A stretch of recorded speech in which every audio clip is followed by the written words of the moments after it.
শুরু হচ্ছে দর্শক সত্য কথা সবার মাঝে। তো দর্শক, আজ যেদিকে তাকাচ্ছি শুধু একটা বিষয় আলোচিত এবং সমালোচিত এবং তর্ক এবং বিতর্ক। বিষয়টা হচ্ছে অকফ। এই অকফটা কি সেইটাই আমরা অনেকে জানি না দর্শক। তো দর্শক বন্ধু, আপনাদেরকে অবগত করাই এই অকফ সম্পত্তিটা কেন, কিসে এবং কিভাবে আজ থেকে 400 বছর আলোচিত এবং সমালোচিত ভাবে এই বিষয়টা প্রচন্ড পরিমাণের মানুষ আলোচনায় মধ্যে রয়েছে। তো বিষয়টা হচ্ছে কি, অকফটা কি?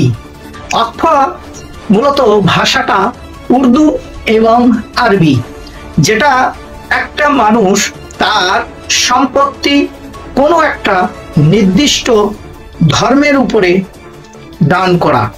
সেটা হচ্ছে ইসলামিক শরিয়ত মতে আল্লাহ সুবহানাহু ওয়া তাআলা তার ভালোবাসা পাওয়ার অর্থে মানুষকে সেবামূলক আশ্রয় এবং সেবা করার জন্য বিভিন্ন অর্থ এবং জায়গা দিয়ে সাহায্য করা, এবং সেটা মসজিদ, মাদ্রাসা, ঈদগাহ, খানকা, মাজার, এছাড়াও মসজিদ, এরপরে রয়েছে স্কুল, কলেজ এবং স্বাস্থ্যমূলক কোনো ঘর বানাবার জন্য, অর্থাৎ সেই ধরনের জিনিসকে, সেই ধরনের প্রপার্টিকে মুসলমান মানুষরা, পূর্বপুরুষরা যারা মুসলমান ছিলেন, তারা আল্লাহর ভালোবাসা পাওয়ার জন্য সওয়াবের আশায় তারা তাদের এই সম্পত্তিগুলো তারা অক্ষ করে যান।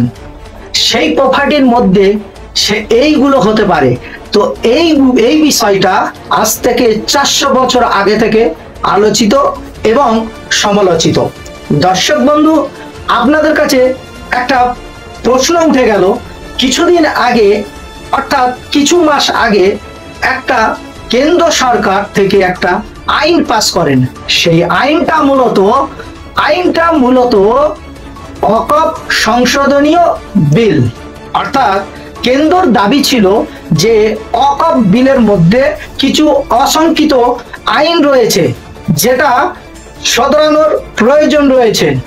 কেন্দ্র সরকার, আমাদের ভারতবর্ষের প্রধানমন্ত্রী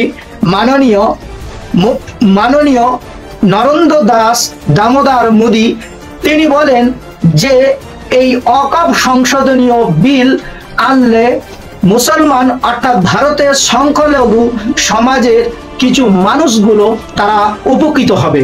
কারণ এই সম্পত্তি অনেকটা বেনামি রয়ে গেছে। এই বেনামির সুযোগ নিয়ে কিছু রাজনৈতিক কারবারিরা এই বেনামি সম্পত্তির উপরে নিজেদের প্রপার্টি তৈরি করতে ব্যস্ত হয়ে গেছেন এবং ওয়াকফ সম্পত্তি দখল করার জন্য এরা দখল করে দীর্ঘদিন ভোগ করছে।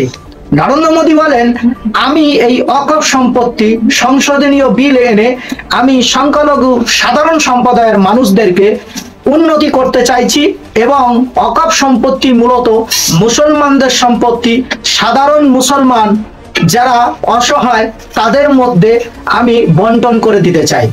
দর্শক, এটা মূলত টানার কথা ছিল। পার্লামেন্টে এই ওয়াকফ সংশোধনীয় বিল পাশ হয়ে গেল। পাশ হবার পরে চলে আসলাম, দেখলাম আমরা উত্তরপ্রদেশ 1 নম্বর এবং তারপরে ভারতবর্ষের পশ্চিম বাংলায় 2 নম্বর। এই দুটি রাজ্যেই সবচেয়ে বেশি ওয়াকফ সম্পত্তি রয়েছেন।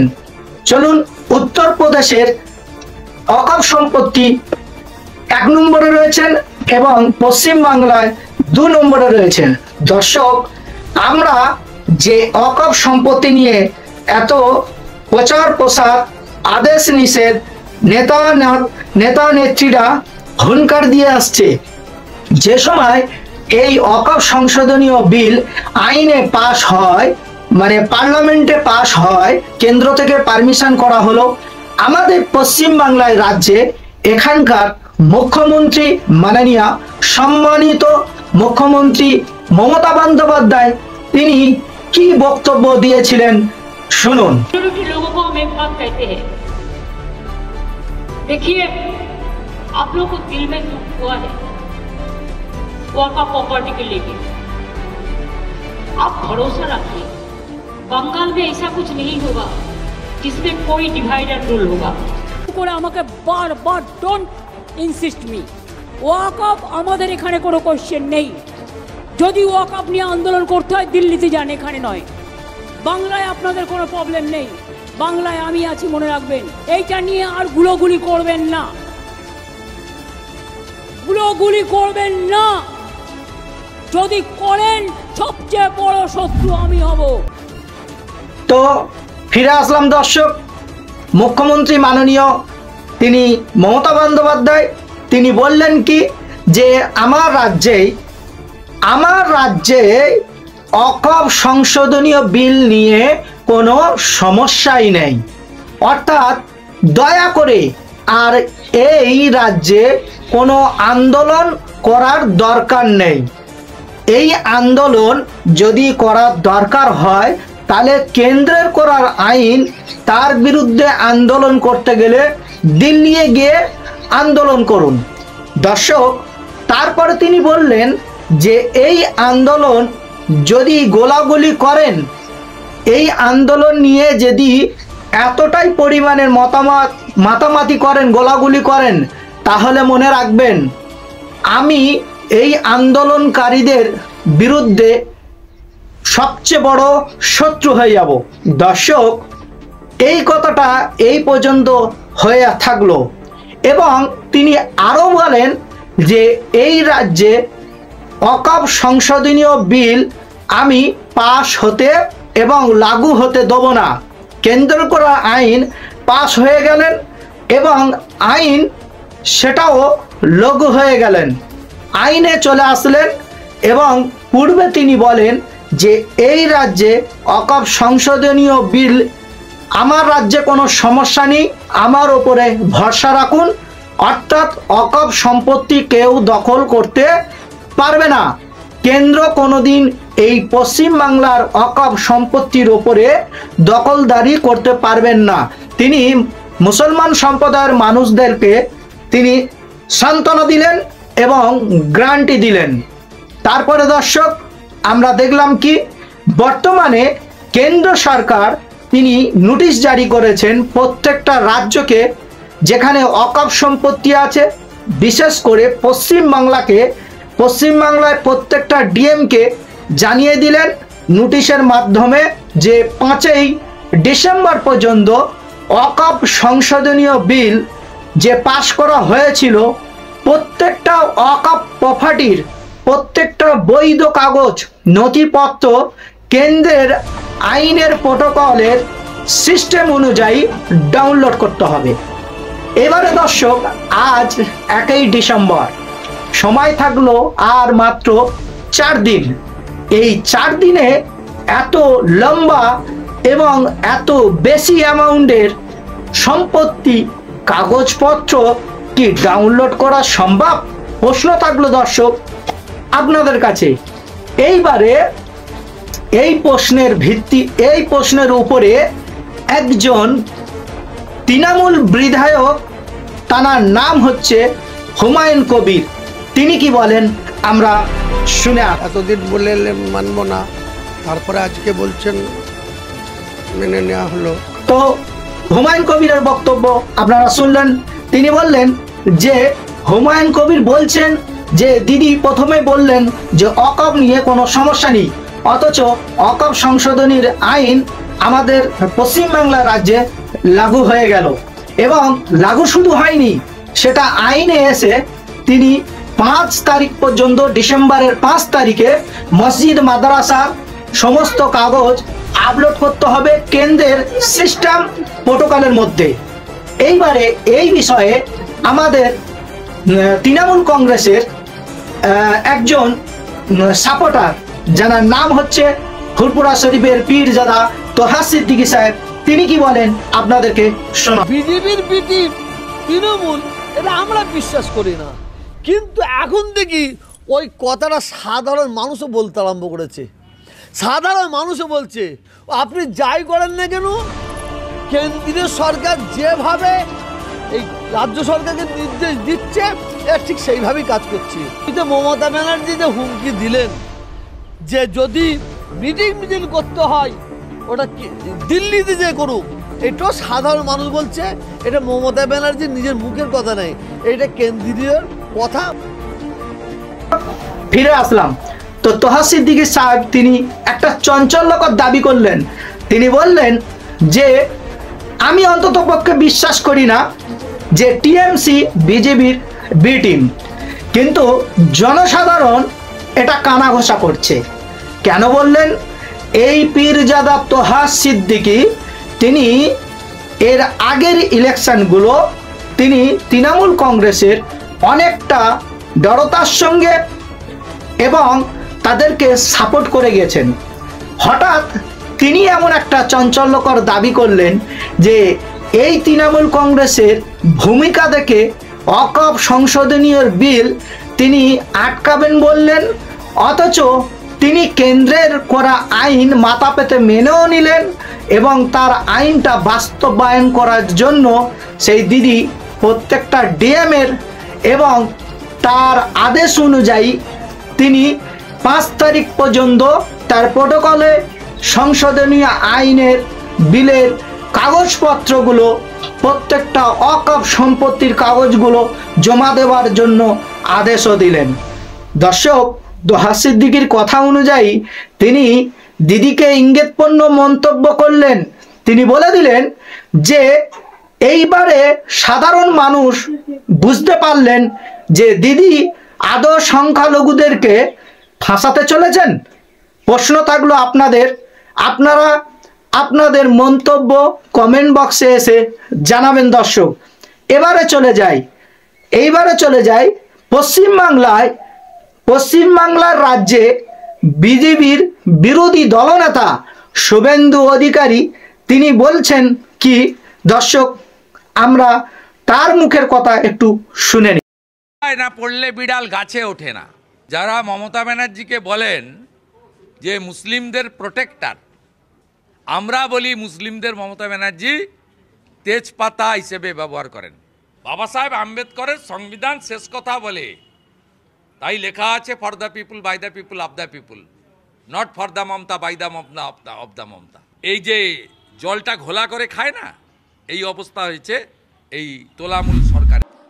ফিরে আসলাম, আপনারা দেখলেন বিরোধী দলনেতা শুভেন্দু অধিকারী তিনি বললেন যে ঠেলায় না পড়লে বিড়াল গাছে ওঠে না। তিনি এই মেনশনটা করলেন আমাদের মাননীয় মুখ্যমন্ত্রী মমতা বন্দ্যোপাধ্যায়ের দিকে আঁচ করে। তিনি বললেন যে কেন্দ্র করার আইন যতই বিরোধিতা করেন না কেন লাস্ট পর্যন্ত আপনাকে মানতে বাধ্য হতে হলো। আর এটাও সাথে সাথে বললেন যে আপনি পশ্চিমবাংলার সংখ্যালঘু মানুষদের সঙ্গে ধোঁকাও দিলেন, কারণ বি.আর. আম্বেদকরের করা আইন কখনো কেউ আটকাতে পারলেন না। এইবারে দর্শক মূলত বক্তব্য শুভেন্দু অধিকারী তিনি যেটা বলতে চাইলেন যে কেন্দ্র করার আইন কোনো রাজ্য আটকাতে পারে না, তাহলে শুধু কেন মানুষদেরকে মিথ্যা আশ্রয় দিলেন? তো দর্শক এটাও শুনলাম, কিন্তু প্রশ্ন হচ্ছে এটাই, সময় আর মাত্র 4 দিন। এই 4 দিনের মধ্যে এই 82,000 সম্ভবত হবে 82,000 অথবা 72,600 কত সংখ্যার মানুষ, কতটা জায়গা আছে একর, সেই জায়গা এই 4 দিনের মধ্যে সমস্ত কাগজপত্র কি কেন্দ্রের অফিসিয়াল এবং কেন্দ্রের করার আইনের প্রোটোকলে আপলোড করা সম্ভব? আর যদিও সম্ভব হয় তাহলে এই ওয়াকফ সংশোধনীয় বিল এবং আইন পাস করতে দেবেন না বলেছিলেন মাননীয় মুখ্যমন্ত্রী। তিনি এ বিষয়ে কি ভূমিকা নিতে যাচ্ছেন? তানার ভূমিকা অনুযায়ী তানার যে কলকাতার মেয়র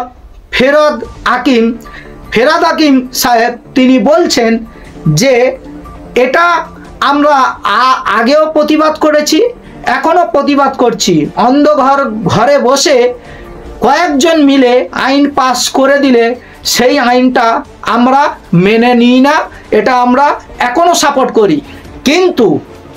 কিন্তু মসজিদ, মাদ্রাসা,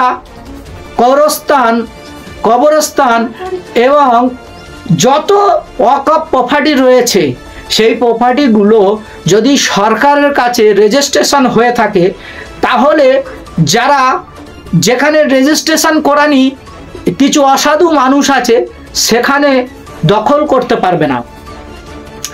এই বলতে চাইছেন তিনি যে জায়গাটা যেহেতু আমাদের বৈধ, তাহলে বৈধ কাগজপত্র আমরা সরকারের কাছে জমা দিতে আপত্তি কোথায়? হ্যাঁ দর্শক, প্রশ্ন হচ্ছে এটা। কিন্তু গঙ্গাপুর টিভির 34 ডিজিটাল মিডিয়ার পক্ষ থেকে এবং ডিজিটাল মিডিয়ার দর্শকদেরকে একটা অবগত করায়। দর্শক, এমন কিছু প্রপার্টি রয়েছে যে প্রপার্টিগুলো শুধুমাত্র উল্লেখ করা আছে, তার দলিল নেই। যেমন সেটা হয়ে গেছে 400 বছর আগে, এবং ভারতবর্ষের সংবিধান রুলস অনুযায়ী কিছু ওয়াকফ সম্পত্তি রয়েছেন, সেই সম্পত্তিগুলো শুধু নাম রয়েছেন কিন্তু তার কাগজপত্র হদিশ পাওয়া যায়নি। এমন অনেক ধর্মস্থানে রয়েছেন যাদের শুধু নাম রয়েছেন, কাগজপত্র নেই, কিন্তু ভারতবর্ষের সংবিধান তাকে স্বীকৃতি দিয়েছে যে এটা ওই ধর্মের ধর্মস্থান, এটাকে এত সালে এটা স্থাপিত হয়েছিল আর এটা বৈধ বলে গ্রহণ করলাম। তো দর্শক, আপনারা চোখ রাখুন এবং এটা নিয়ে আপনারা বিবেচনা করবেন যে সামনে ইলেকশন আসছে 2026-এ বিধানসভার ইলেকশন। এখানটায় এক জায়গায় এসআইআর করে কেন্দ্র সরকার তথা বিজেপি তারা এসআইআর করে সংক্ষিপ্ত তারা বিপদে পড়ে গেলেন। করলো বিজেপি আইন, আর বিজেপির এমএলএ বিধায়করা হাইকোর্টে ছোটাছুটি লেগে গেল। দর্শক, কেন না তারা চাল দিয়েছিল যে এসআইআর করে সংখ্যালঘু মুসলমানদেরকে ভোট এসআইআর তালিকা থেকে বাদ দেওয়া হবে। কিন্তু দর্শক, আমরা সম্প্রতি দেখতে পাচ্ছি সোশ্যাল মিডিয়াতে এবং সামাজিক যোগাযোগ মাধ্যমে দেখতে পাচ্ছি বেশিরভাগ মুসলমানদের কাগজ রয়েছে। এ পর্যন্ত প্রায় 1 কোটি ভোটারের উপরে সন্দেহ পোষণ করা হয়েছে এবং ডি ভোটার হিসেবে চিহ্নিত করছেন কমিশনার। সেই কারণে বিজেপির করা চাল, বিজেপির সাপোর্ট করা যে সমস্ত মানুষ তারাই বেশি ধরা পড়ে গেছে, তার মধ্যে মতুয়ারা সবচেয়ে বেশি। তো দর্শক, এই পশ্চিমবাংলায় সংখ্যালঘু মুসলমানদের বেশিরভাগ কাগজে সঠিক এবং সেই রকম ইঙ্গিত দেখা যাচ্ছে। 9 ডিসেম্বর পর্যন্ত সমস্ত এসআইআরের কাজ শেষ হবে, এই রকম ইঙ্গিত দিয়েছেন ইলেকশন কমিশনার। দর্শক, 2026-এর বিধানসভা ইলেকশন পশ্চিমবাংলায় দুটো ইস্যু জর্জরিত হয়ে পড়েছেন। একটা এসআইআর বিজেপির ভয়ের কারণ হয়ে দাঁড়িয়েছেন, আর আরেকটা ইস্যু হচ্ছে চ্যালেঞ্জ, সেটা হচ্ছে তৃণমূল কংগ্রেসের এই ওয়াকফ সংশোধনীয় বিল। দর্শক, দুটো দলের কাছে দুটো যেন বিমারি রয়ে গেছে, আর এই দুটো সাবজেক্ট নিয়ে দুটোই সরকার বিভ্রান্তির মধ্যে পড়েছেন। সাধারণ মানুষ আলোচনা এবং সমালোচনা শুরু করে দিয়েছেন, এবং কোনো সংখ্যালঘু আশ্রিত এলাকাগুলো বলছেন দিদি আমাদেরকে আশা দিয়ে প্রত্যাশা দিয়ে আমাদেরকে ঠকিয়েছে। আবার কোনো সামাজিক যোগাযোগ মাধ্যমে দেখা যাচ্ছে যে মতুয়ারা বনগায় শান্তনু ঠাকুরের ওপরে বিরুদ্ধে তারা আন্দোলন শুরু করছে, যে শান্তনু ঠাকুরকে তারা ভোট দিয়ে বিজেপিকে সাপোর্ট করে এমপি করলেন, সেই শান্তনু ঠাকুরই তিনি বলছেন যারা এসআইআর নিয়ে যারা ধর্ণা মঞ্চে বসেছেন তারা আদৌ হিন্দু নয়, তারা রোহিঙ্গা। অথচ তারা যারা আন্দোলন করছে দর্শক, তারা কিন্তু মতুয়া সম্প্রদায়ের মানুষ, না তারা সংখ্যালঘু আর না তারা মুসলমান। তো দর্শক, এই ভিডিওটা আপনারা যদি ফেসবুক থেকে দেখে থাকেন তাহলে গঙ্গাপুর টিভির চ্যানেলটাকে ফলো দিয়ে পাশে রাখবেন, এবং যারা ইউটিউব থেকে দেখছেন তারা ইউটিউব চ্যানেলটাকে সাবস্ক্রাইব করে পাশে থাকবেন। নতুন দর্শক অবশ্যই সাবস্ক্রাইব করবেন যাতে করে আমাদের বানানো ভিডিওটা আপনারা সবার প্রথম দেখতে পান। বেশি বেশি করে শেয়ার করবেন, লাইক করবেন। তো দেখা হচ্ছে পরবর্তী ভিডিওতে, ততক্ষণ আপনারা সুস্থ থাকুন।